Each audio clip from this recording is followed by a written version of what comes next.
नमस्कार मंडळी, श्री स्वामी समर्थ. आजच्या व्हिडिओमध्ये आपण आपली कुलदेवी आपल्यावर प्रसन्न आहे आणि ती आपल्या घरामध्ये जागृत अवस्थेत आहे हे कसं ओळखायचं हे वेगवेगळ्या लक्षणांद्वारे आपल्याला समजतं. आणि ती लक्षणे कोणती हे आज आपण जाणून घेणार आहोत. त्यासाठी हा व्हिडिओ शेवटपर्यंत नक्की पहा आणि शेवटी कमेंटमध्ये तुमची जी कुलदेवी आहे, कुलदैवत आहे, त्या नावाने कमेंट जरूर करा. चला तर मग व्हिडिओला सुरुवात करूया. सगळ्यात अगोदर आपण जाणून घेऊ की कुलदेवी म्हणजे काय. जी आपल्या कुळाचे रक्षण करते, आपल्या घराच्या प्रगतीमध्ये तिचा आशीर्वाद आहे. बाहेरची कोणतीही नकारात्मक शक्ती तिच्या परवानगीशिवाय आपल्या घरामध्ये प्रवेश करू शकत नाही. तर या देवीला आपण कुलदेवी म्हणतो.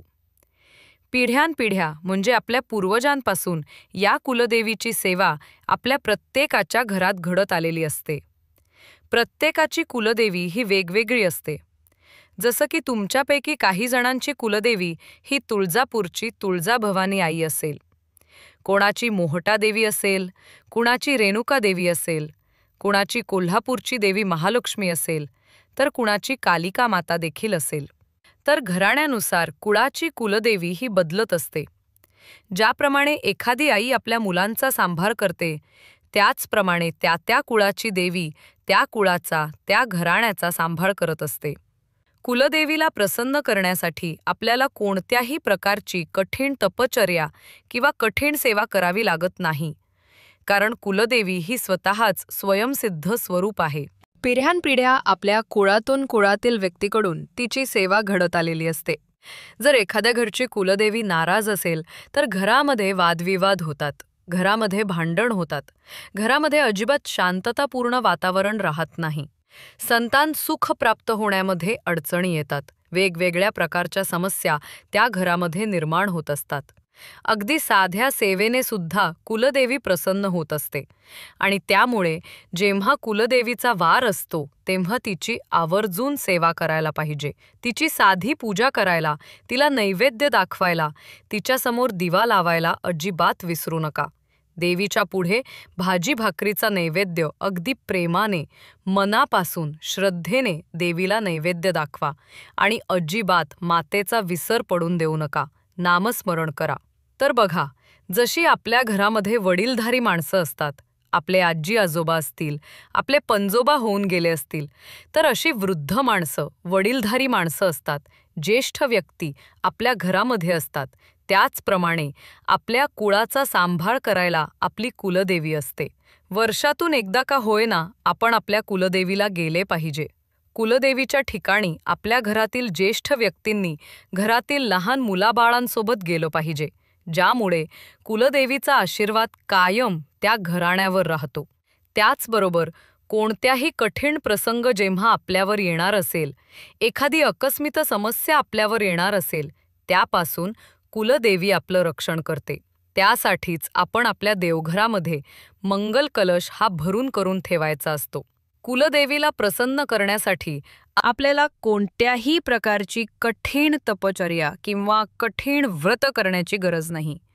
मात्र वर्षभरामध्ये जी काही मंगलकार्य आपण आपल्या घरामध्ये करतो किंवा आपल्या घरी जेव्हा बाळ जन्माला येतं, आपण नवीन कामाची सुरुवात करतो, त्या वेळेला मात्र आपण आपल्या कुलदेवीला ध्यानात ठेवलं पाहिजे, तिचं स्मरण केलं पाहिजे.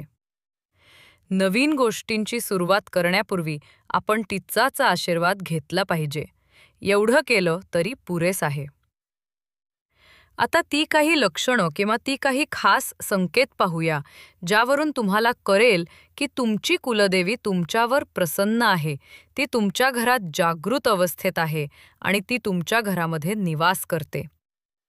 बघा, पहिले लक्षण आहे की ज्या घरातील कुलदेवी त्या घराण्यावर, त्या कुटुंबावर प्रसन्न असते, त्या घरातील कोणत्याच कामांना कोणत्याही बाधा येत नाही. म्हणून अशा घरातील व्यक्तींनी जे काही काम हाती घेतलं ते काम पूर्णत्वास जातं, ते काम थांबत नाही. त्यांना त्या कामामध्ये सफलता प्राप्त होते. त्यांना ज्या काही कामांमध्ये अडचणी येत असतील, म्हणजे कितीही साधं सोप्पं काम असेल किंवा कोणतीही गोष्ट करायला घेतली तर त्यामध्ये अडचणी निर्माण होत असतील, तर तुम्ही समजून जा की तुमची कुलदेवी तुमच्यावर नाराज आहे किंवा काहीतरी तुमच्या कुलदेवीचं तुमच्याकडून चुकत आहे. त्यामुळे काय करायचं की वर्षातून एकदा का होईना आपल्या कुटुंबाबरोबर आपल्या कुलदेवीच्या ठिकाणी जाऊन यायचं. म्हणजे आपल्या कुलदेवीच मूळ ठिकाण जे आहे तेथे तुम्हाला जायचं आहे. तेथे ते दर्शन तुम्ही करून आलात, देवीची ओटी भरली, किंवा नवरात्रीच्या वेळी घरातील एका सदस्य सशांनी का होईना नवरात्रीचे 9 दिवसाचे उपवास केले, तरी सुद्धा भरपूर आहे. म्हणजे वर्षात जे काही कुलदेवीचं येतं, कुलदेवीचं काही उपवास असतील, कुलदेवीचं काही कार्य असतील, जसं की नवरात्रीमध्ये आपल्याला कुलदेवीची सेवा करावी लागते. चैत्र नवरात्रीमध्ये सुद्धा आपण कुलदेवीची सेवा करतो. शुक्रवार असतो आपल्या कुलदेवीचा वार. तर त्या दिवशी का होईना आपल्याकडून कुलदेवीची सेवा ही घडलीच पाहिजे. तरी सुद्धा आपल्याला प्रत्येक कामांमध्ये यश मिळेल, आपल्या कोणत्याही कामामध्ये बाधा येणार नाही आणि कुलदेवी आपल्यावर प्रसन्न राहते. त्यानंतर कुलदेवी आपल्यावर प्रसन्न असल्यास दुसरं लक्षण आहे. घरातील सदस्य एकमेकांचा आदर करतात, मिळून मिसळून राहतात. प्रत्येक गोष्टीमध्ये एकमेकांचा विचार करतात. म्हणजेच त्या घरामध्ये गृहकलह, भांडण होत नाही आणि त्या घरातील स्त्रियांचा पुरुषांचा सन्मान आदर करतात. पुरुष सुद्धा स्त्रियांना मानाने वागवतात, त्यांना अजिबात तुच्छ लेखत नाही. त्या घरातील मुलं आज्ञाधारक असतात. त्याचबरोबर घरातील कर्ती व्यक्ती असते, ती घरातील सगळ्यांचा विचार योग्य निर्णय घेत असते. त्यामुळे सुद्धा घरातील कोणत्याही प्रकारची बाधाही येत नाही. आणि हेच ते लक्षण आहे की त्या घरामध्ये कुलदेवी प्रसन्न असल्यामुळेच काम अगदी सहजपणे घडून येत असतात. त्यानंतरच तिसरं लक्षण आहे की ज्यावरून आपल्याला समजून जायचं की कुलदेवी आपल्यावर प्रसन्न आहे. बघा, जर अगदी प्रसन्न वाटत असेल सगळं, घर अगदी सुगंधित केल्याप्रमाणे, जसे की काही आपण अत्तर वगैरे आपल्या घरामध्ये मारला आहे, अशा पद्धतीने जर आपल्याला आपल्या घरात आल्यावर प्रसन्न वाटत असेल, तर समजून जायचं की कुलदेवीचा आशीर्वाद हा आपल्या घरावर, आपल्या कुटुंबावर आहे. कारण बऱ्याच वेळा काय होतं की काही जणांना असं वाटतं की आपण घरी जाऊ नये, कारण घरी गेल्यावर काय असणार आहे, काय होणार आहे हे कदाचित माहीत असतं की घरातील वातावरण अजिबात चांगलं नाही, घरामध्ये सतत खटके उडतात, म्हणजे मुलगा असो किंवा मुलगी.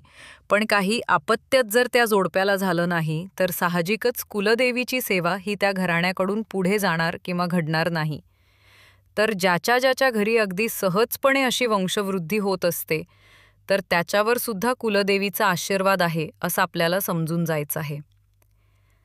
आता यानंतरच 5वं लक्षण.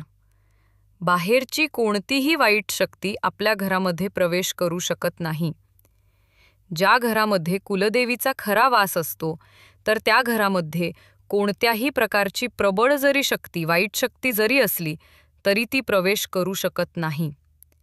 कारण कुलदेवी असो कुलदैवत, तर या देवतांचा वास आपल्या घराच्या मुख्य प्रवेशद्वारावर असतो आणि त्यामुळे कितीही प्रबळ शक्ती असली, कुणी कितीही आपल्या घरावर करणी बाधा किंवा वाईट नजर टाकण्याचा प्रयत्न जरी केला, तरी सुद्धा कुलदेवीच्या आशीर्वादामुळे, कुलदेवीच्या शक्तीमुळे ती वाईट शक्ती किंवा ती बाधा ही आपल्या घरामध्ये प्रवेश करू शकत नाही. आता यानंतरचा सगळ्यात शेवटचं आणि 6वं लक्षण असं आहे. जर आपली कुलदेवी किंवा आपला कुलदेव आपल्यावर नाराज असेल, कुलदेवीच आपल्याकडून काही चुकत असेल किंवा कुलदेवीला आपल्याकडून काही कार्य करून घ्यायचं असेल, तर कुलदेवी आपल्या घरातील एखाद्या व्यक्तीच्या स्वप्नात जाऊन तिची जी काही इच्छा आहे किंवा आपल्याकडून काही चुकवत असेल, नाराज असेल, तर ती आवश्यक त्याचं संकेत देते किंवा स्वप्नात येऊन ती सांगते. आणि आपण सुद्धा आपल्या घरातील वडीलधाऱ्या माणसांना, आपले आजी आजोबांना किंवा आईवडिलांपैकी एखाद्या नक्कीच सांगता ऐकलं असेल की देवी माझ्या स्वप्नात आली होती आणि देवीने हे करायला सांगितलं किंवा दर्शनाला ये असं सांगितलं. तर अशा वेगवेगळ्या प्रकारचे संकेत देवी त्या घरातील व्यक्तीच्या स्वप्नात जाऊन देत असते. तर हा सुद्धा एक संकेत असतो की देवी आपल्यावर प्रसन्न आहे. किंवा आपल्याकडून जर काही देवीच चुकत असेल, तर त्याचे संकेत सुद्धा ही कुलदेवी नक्कीच देत असते. कारण कुलदेवी ही एक रक्षात्मक शक्ती आहे. त्या कुळाचे रक्षण करण्यासाठी प्रत्येक कुळाची कुलदेवी ही वेगवेगळी असते. तर सगळ्यात सोपा आणि महत्त्वाचा नियम असा आहे की कुलदेवीच्या बाबतीत जर आपल्याला प्रत्येक कामामध्ये यश मिळावं असं आपल्याला वाटत असेल, तर आपल्या कोणत्याही कामामध्ये बाधा येऊ नये, आपल्या घराण्याला कोणाची नजर लागू नये, आपल्याला संतती सुख प्राप्त व्हावं, म्हणजे ज्या ज्या गोष्टीमध्ये आपल्याला सुखाची इच्छा आहे किंवा ज्या ज्या गोष्टी आपल्याला मिळावं अशी आपली इच्छा असते, तर त्यासाठी फक्त एकच काम करायचं, कुलदैवताच कोणतंही काम चुकवायचं नाही. किंवा ज्या गोष्टी आपण नवीन सुरू करू, नवीन काही कार्याचा आरंभ आपल्या घरी होणार असेल, त्याचबरोबर आपल्या घरी कोणतंही शुभकार्य असेल, म्हणजे कोणतेही महत्त्वाचं काम करताना कुलदेवीचा आशीर्वाद हा घ्यायला विसरू नका. तुमच्या घरात जे बी तुमचं कार्य कराल, तुमच्या घरात लग्न असू द्या, तर त्यावेळी पहिली पत्रिका तुमच्या कुलदेवतासमोर नेऊन ठेवा. कुलदेवीसमोर नेऊन ठेवा, तिचा आशीर्वाद घ्या आणि मगच कार्याला लागा. तुमचं कुठलंही काम असू द्या, व्यावसायिक असू द्या, शेतीसाठी असू द्या, गाडी घ्या, घराचं काहीही असू द्या, मूळ स्वरूपात तुमची जी ताकद जी आहे ती कुलदेवीपासून आहे. तीच स्मरण करायला विसरू नका. तिच्यासमोर नारळ